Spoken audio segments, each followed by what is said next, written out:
bum bum bum bum ba-dum bum bum bum bum bum bum ba-da-da-dum bum bum ba-da ba-ba-dum bum bum bum bum bum bum bum bum bum bum bum bum bum ba-dum bum bum bum bum bum bum ba-da-da-dum bum bum ba-dum ba-ba-dum. Hello, my friends. Excuse me, let me take a sip of water. Good evening. Good evening to you all. It's wonderful to see you all here. My name is Joette Calabrese, and every Monday night at 8 o'clock Eastern Time, we do the same thing, don't we? We meet, I teach you what I know in homeopathy, and you share information as well. I love to see what you've got to say. And, and for those of you who do know me, good evening, friends. Great to see you all. Oh, here we go. Hello from San Juan Capistrano. And hi from San Francisco and Michigan and Sharon Springs, New York. And it's wonderful to see you all, my friends from Mighties and Facebook and Instagram and Pinterest. I mean, we've got everything. It's really great. Mostly what I'm reading, though, are my Mighties. Ajax, Ontario. Hi, Rona. Yeah, Mexico City. Hi, Lisa. Or is it Lissa? Very pretty name. Very nice to see you all. Okay, we've got a subject tonight that was dear to my heart when I had Buster, and before that I had Dolly, and before that I had Obo. And they were all poodles of sorts. Buster was a Bichon poodle. His mother, Dolly, was a pure poodle. I don't know how pure. I mean, she was, I don't know. We got her when she was 3 years old, so I don't know much about her lineage. And Obo was a poodle, but I have no idea. I just found him actually running through the streets. And I named him as my own when I couldn't find the owner. So at any rate, I've had poodles. And they are, like any other dog, prone to fleas. So that's what we're going to talk about. First, I want to tell you that I wrote something back in, let's see, it was August 2017, called Fleas, a Homeopathic Solution.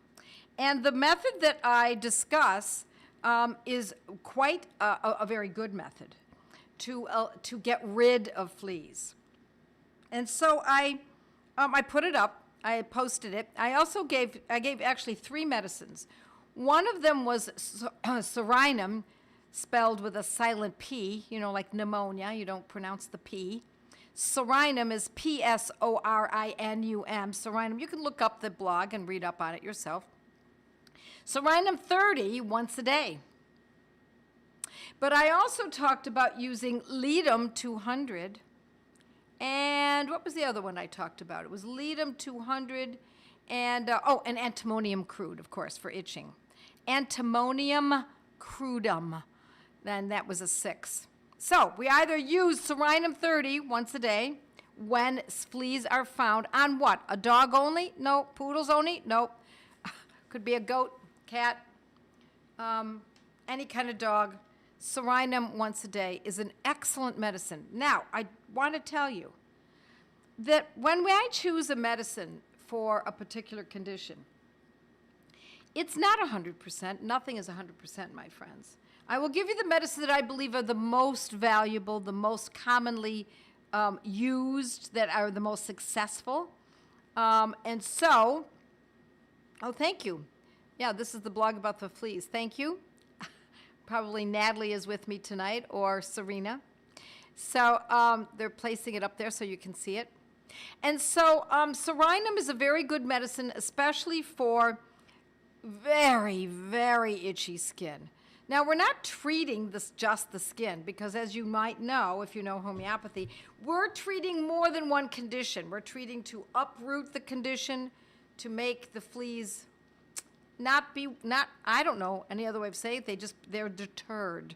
Even though they're on the animal, they're deterred. It's the same thing with gastrointestinal parasites.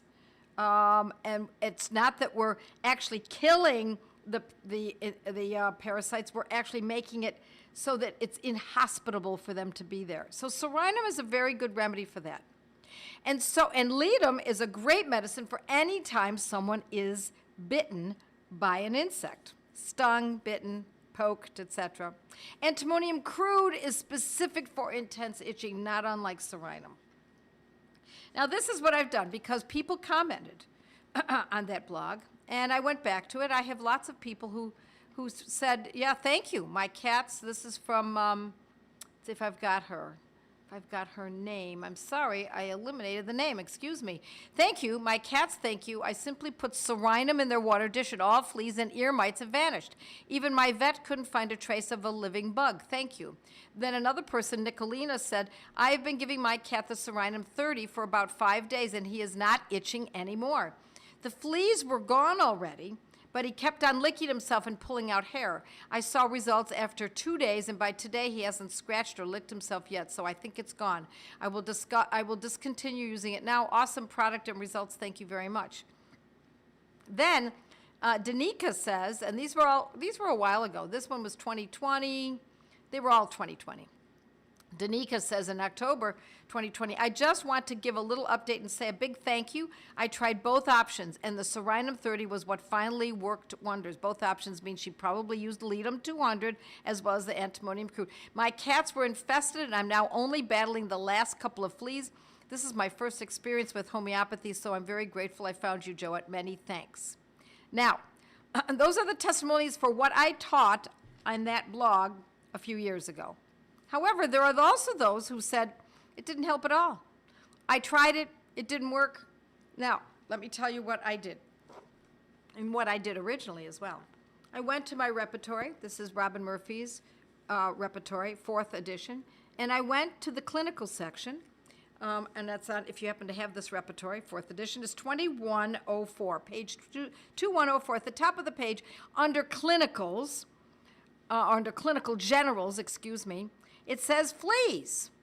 What are the remedies for fleas? And we have Baptisia. I'm going to look up here because I have it written more largely. Baptisia, Caladium, Calcarb, Grindella, which is specifically for bites and itching, Ledum, which I'd already discussed, and Pulex irritans, which is made from the common flea, and Staphylococcus aureus. Serinum isn't even mentioned, my friends. Ledum is, antimonium crude is not mentioned as well. Now, the reason that I use antimonium crude, when I mentioned it last time, that is specific for itching, whether it's a bite, an itch from a bite, or an itch from a rash, or just an itch without even knowing what it is. It could be even poison ivy. So antimonium crude was added for that reason. But I want to tell you that so as I said, Serinum is not even listed in the repertory. No problemo, my friends. We don't expect the repertory to give us absolutely exacting everything. The repertory is a pathway. It's a general idea of some very good remedy choices based on the last 220 years worth of homeopathic information. So it's an excellent way to get started and to consider. It's not an absolute, but it's a good start. So now let's say these people are complaining that the remedies didn't act from what I had suggested last time. Let me tell you that I've also want to mention this before we go into the next choice of medicines that I would like to consider here. Okay. Swain Michelle says, this was on my blog back in August 1, 23, she said, I tried the Serinum 30 once daily. My dog still had fleas. Had her on it for about 3 weeks. There does seem to be less fleas than I have seen on her before, but definitely not a remedy I'll be using. I have a giant schnauzer switching over to the other Joette's other recommendation. So what I would say to this person, to Michelle, is that if the remedy is acting but it's not completing, I wouldn't give up. 3 weeks is generally not enough. Sometimes we have to go 2 months. Now, I'm not saying we're not going to see some advantage before the 2 months is up, But if the itching is horrible, then we use the Serenum 30 once a day to get rid of the fleas and some of the itching. And meanwhile, while we're doing that concurrently, we might be using antimonium crude 6, for example, or Ledum 200 twice daily. See where I'm going with this? So a lot of times people give up on homeopathy before it has a chance to really fully act, or they believe that it's only one medicine and that's the only one and that's the only thing that will work, and so they don't go to a second or a secondary or a tertiary remedy. Then I wrote back and I said to her, I find that it takes as long as a month or 2 to get the eggs as well. Meanwhile, Buster recommends puffing all over with edible diatomaceous earth each time he goes outside, as well as some in his food for an extreme infestation. This more often needs to be done. And so that's what I'm also going to add here. If the infestation is horrendous, while the medicines are acting, and you will know whether or not they're acting, just like Michelle said, she knows they're acting, it's acting, it's just not fast enough. So sometimes we just have to be patient and use other means. And I did use food-grade diatomaceous earth. Now, I'm also going to tell you, I recognize that diatomaceous earth is a lung irritant. So I'll tell you some other things that I did as well. Okay. All right, I guess I'll tell you what I did. I used, when Buster was young, he ran around the fields constantly. We lived in the country. We had 15 acres. He would run freely. No constraints, and he never got fleas. And I think it's because he was healthy and young. And yes, improved the diet also. Now, Buster ate raw eggs and raw milk. He started out on that as a pup because we got him. I mean, he was born in our home, and he ate great food all the time. But as he aged, he got very, very fussy, and he wouldn't eat raw chicken any longer. He would not eat raw eggs. He would not lap up raw milk. It was the strangest thing. All he wanted was kibble. And so, yeah, raw is the best. You're absolutely right. And I wish we could have insisted on it, but because he was so old. And Buster died at 18 and a half years old. So the last year, we just complied with his desires. We obliged him. So in that last year is when Buster started to get fleas. So at that time when we lived, his last year was we were in Florida and we had a small patio. And my husband would walk regularly with Buster all around the area. And every time he walked with Buster, indeed, he would get fleas. So we decided instead to go ahead and just use diatomaceous earth all in the patio and some essential oils and allow him only to go on the patio. And that took care of at least that last 6 months, 8 months of his life. Now, some people are saying grated organic orange peel, grate it all over the floor and leave overnight before vacuuming. It worked for me. Excellent. We have to do a lot of vacuuming. We vacuumed and washed his bed daily. Yes, my friends, daily. When he had fleas. So, all righty, let's just see. Is it okay to use Serenum 200? No, I would not if you're going to do it daily. I would use only a 30. And let's see, replying, let's see what else we've got here. Other questions.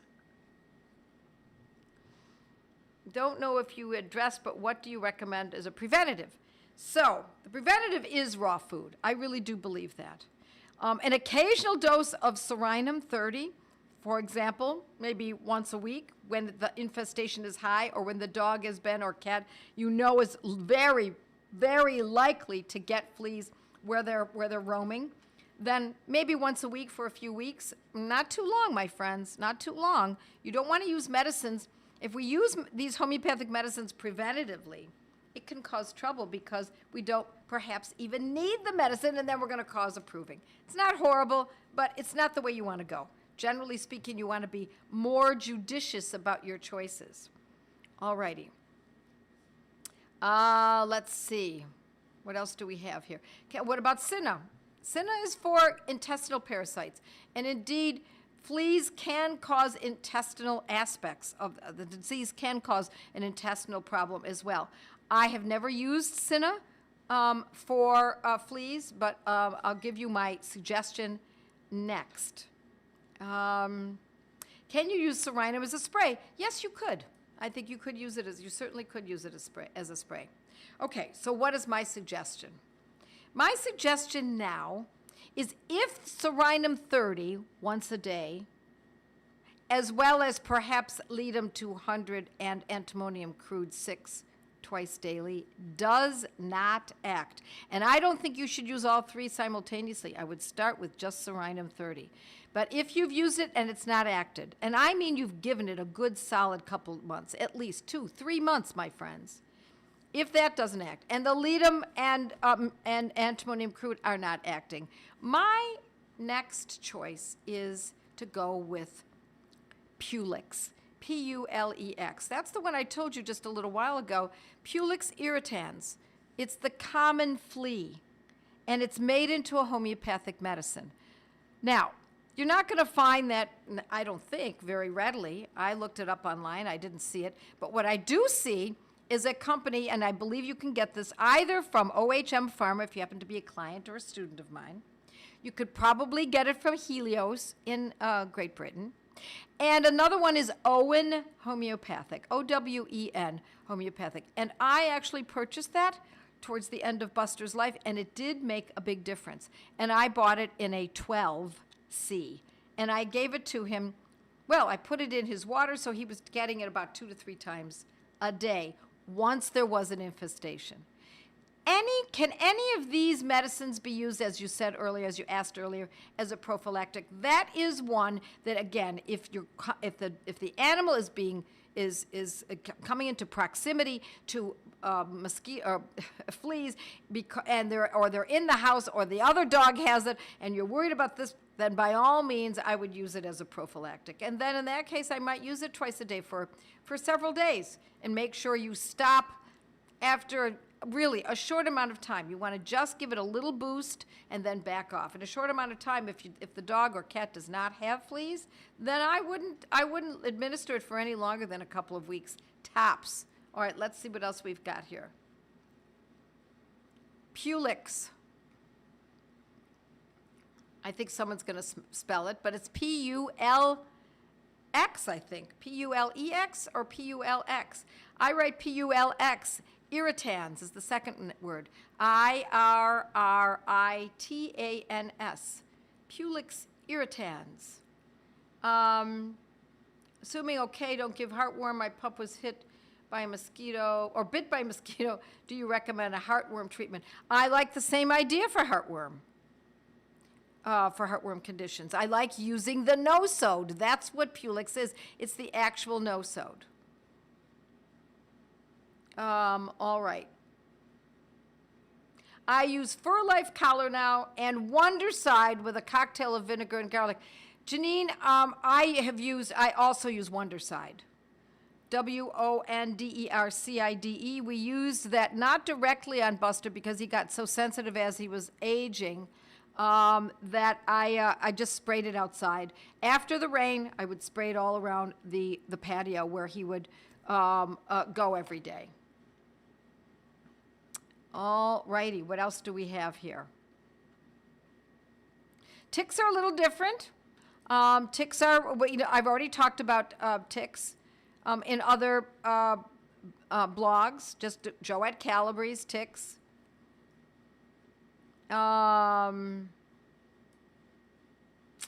Let's see, hi from Colorado. Hi from Idaho. Yes, you can use the spray. Love the grated orange peel. Grate it all over the floor and leave overnight before vacuuming. And we do have to, listen, we do have to do more than just use a medicine. We really do have to, if the infestation is serious enough.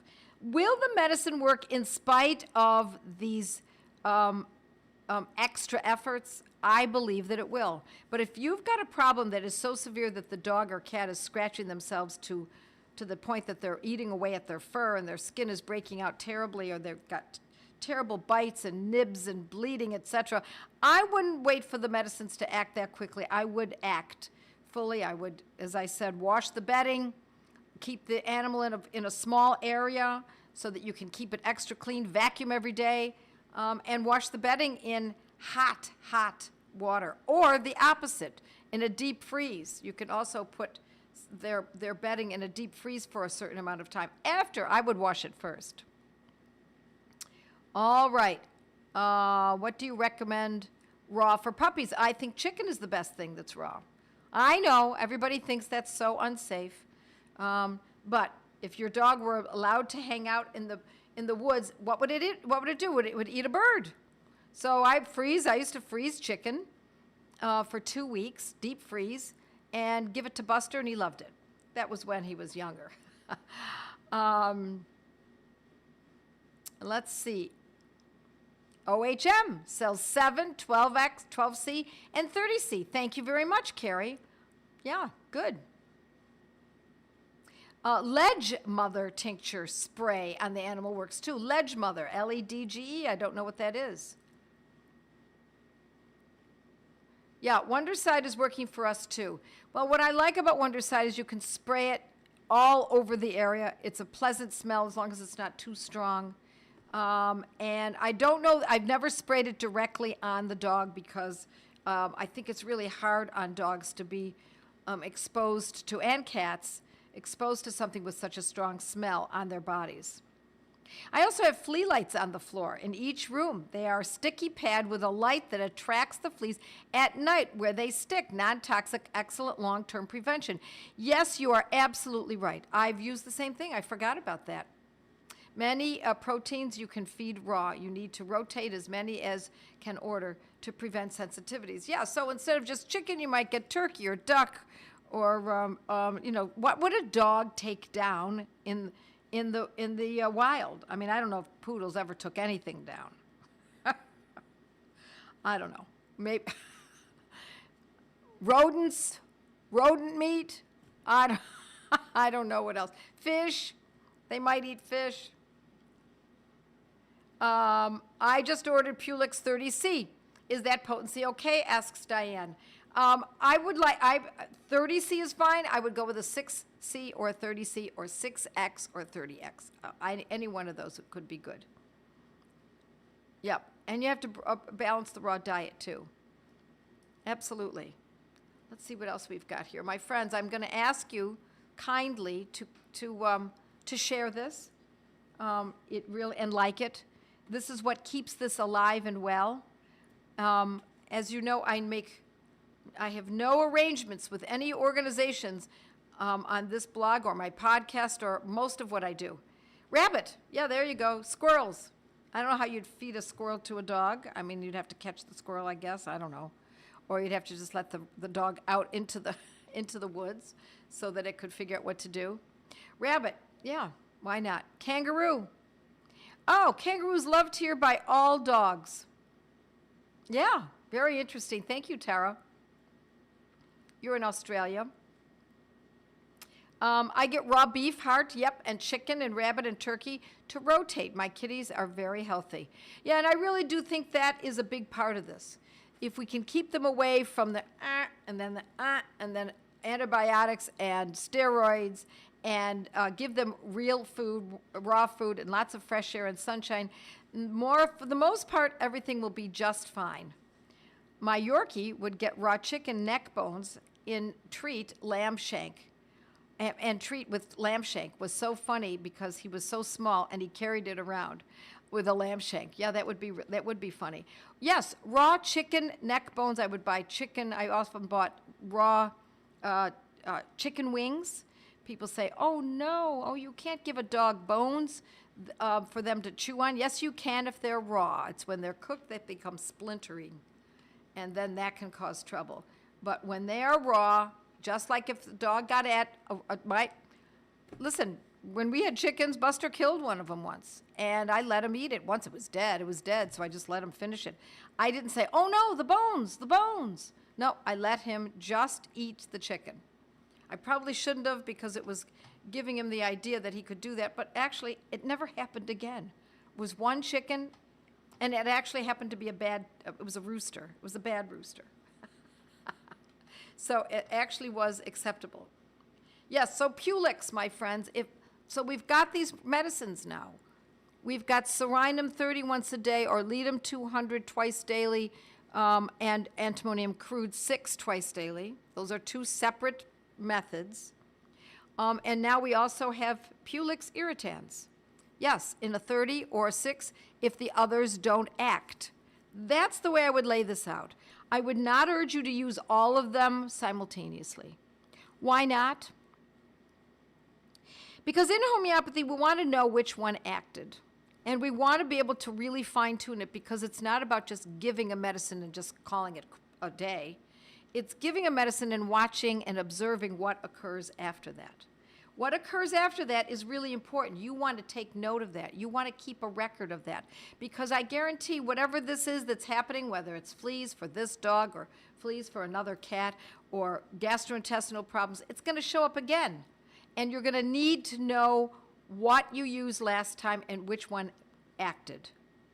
That would be my first choice in teaching you how to use these medicines appropriately. And so, my friends, do remember that you can go to Joette's Learning Center. That's Joettes, no apostrophe, Learning Center. And scroll down and look at Gateway to Homeopathy, to join a study group with other like-minded people throughout the world. Or look at the courses that I offer and get involved. Learn how to do this. I think most of you are already there. But for those of you who are new, or are thinking, oh, I don't know if I really want to do that, I can't urge you enough to join a study group, one of our Gateway to Homeopathy study groups. It's how I started in homeopathy some 37 years ago with a handful of friends. We met every Thursday night for 4 years in my living room and in others' living rooms. And it really got me started. And it was not just what I learned, it was how I learned with these friends, and we became lifelong friends. All right, let's see what else we've got. So please like and share. Pass this around to your friends. Make sure we get this movement going. We are part of something big here. This is big. Knowing how to use this medicine instead of depending on the drug industry for our medicines, whether it's for pets or ourselves, our children, our elderly parents. We want to break that habit. My friends, I'm old enough to remember that there was a time when people didn't even think to take medicines. They didn't even think about it. They thought about it like they did their garden. Oh, look, the tomato plant doesn't look well. Does that mean we throw a drug at it? No, maybe we didn't water it enough. Maybe it's got too much shade on it. Maybe I can look to see if there are little mites and I can take the mites off. Maybe I could prop it up a little bit and make it stand up more firmly. That's the way we used to think about health. I remember that I had aunts who thought that way, and I had my grandparents thought that way on both sides. I didn't know my second set. My first set of grandparents never went to a doctor until the very end of their lives, when they really didn't have much say about it. So I'm going to tell you, it is very important that you learn how to use these methods, this method, homeopathy, as well as nutrition, because we don't know what's ahead of us, do we? We have no idea. So we're going to bolster ourselves and each other, and I'm going to say good night now. God bless you all. I will see you next week. Have a great week. Bye, everyone. With our homeopathic protocols, you learn your remedies. My family needs me, so I must know our remedies. How much to take, how often to treat, and when to stop, and when to repeat. With our homeopathic protocols, you learn your remedies. Athusa, no dairy, it's elementary. With arnica head, arsenicum fed, spigelia slither, orms from wither, no more. My family needs of me, so I improve my memory. Not only the rems, but how often to treat, and when to stop, and when to repeat. With your homeopathic protocols, learn your remedies. Bellaso red and arnica hedro, Sarah bark, Ignatia dark, source of frigid and cuprum to rigid, and crude itches, calicum, barnicum, let it melt on your gumbo, vista wheat are some great ways to treat ya. La la la la la la, homeopathic protocols, learn your remedies.